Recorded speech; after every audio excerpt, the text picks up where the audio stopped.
Hello, everyone. This is Cody Lee of BlackCatBooks.org, author of I, the Dragon, Cruel and Beautiful, Rabbit Hole King, Lauren Frey, and the upcoming Jaw of the Dragon. So I've actually been playing a little bit of Mega Man Zero on my Nintendo Switch, and I had to say, I have a very, very poor history with this series. I think they're way too hard. I've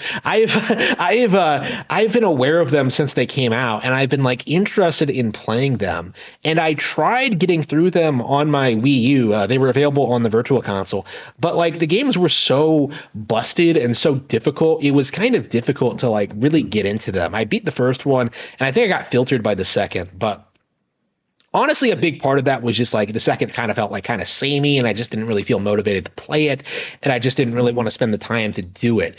You know what I mean? Like it felt like it wasn't all that interesting of an experience. And this is a problem I've had with Mega Man games in general, right? Like nobody really talks about this, but a lot of the Mega Man games aren't that good, right? Like you have like the good ones in the original series. You have like 1, 2, 3, and 4, right? After that, it's like worthless. You have like the good X games. You have X1 and X2, and then you have like everything else, which is just pure shit. And then you have like the Zero games, which, to their credit, do attempt to evolve the formula and involve the universe.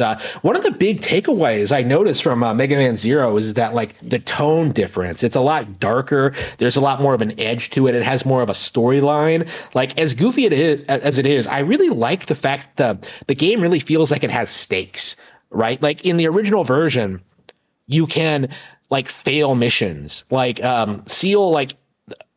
Seal, like your mission operator, like tells you explicitly that like if you don't accomplish this mission, people are going to die. We're going to lose resources. We're going to struggle even harder. And the game is structured in this way where like you can fail missions. You can like fail to like pull through, and like you can't retry the mission. It just kind of like the game just keeps kind of going. And I don't know exactly how that works. I think you just don't get like items or something. But like it is a really interesting, like ballsy idea to make a game that emphasizes that like that nature, that kind of the fact that like in real life, people in these kind of situations who like fighting desperately for their lives do fail. And that's one of the weird things I really, really admire about Mega Man Zero is just that the fact that it actually feels like a serious conflict that you're involved with, like the Reploids versus Neo-Arcadians. Like this isn't like loosely Isaac Asimov inspired like science fiction anymore. Like it's evolved into something else, and that something else is like actually legitimately fun, interesting sci-fi. I like the idea of these superpowered robots just going around like beating the shit out of each other. I like the idea they have like differing opinions and ideas and like philosophies on like what should be done. I like the fact that like robots and humans are at odds. Like I do like the fact that like robots aren't like completely aligned like on one side or the other. Like I like the fact that like things feel like they've gone to shit over the past several games.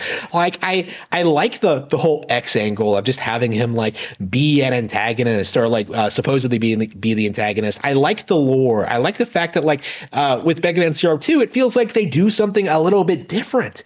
Like it doesn't feel like a rehash of the first game at all in a lot of respects, which is quite different considering what Mega Man X and Classic were like eventually. You know what I mean? Like Mega Man Zero, like as much as I hate to admit it, like in spite of all of its problems, like I do really like the setting, and like in a way, I'm playing through these games just to kind of see what happens next and to see what kind of like angle they go with it. Like. These games are deeply flawed, but like they're very appealing to me for that reason. I really, really enjoy like encountering these bosses and fighting them. These might be the best set of bosses in Mega Man history because there's no like weakness system in this game. Like you just have to beat them with raw skill.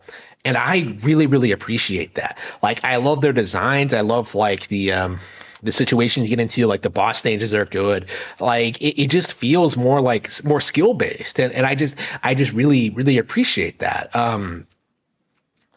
I feel like the game could have been a lot more.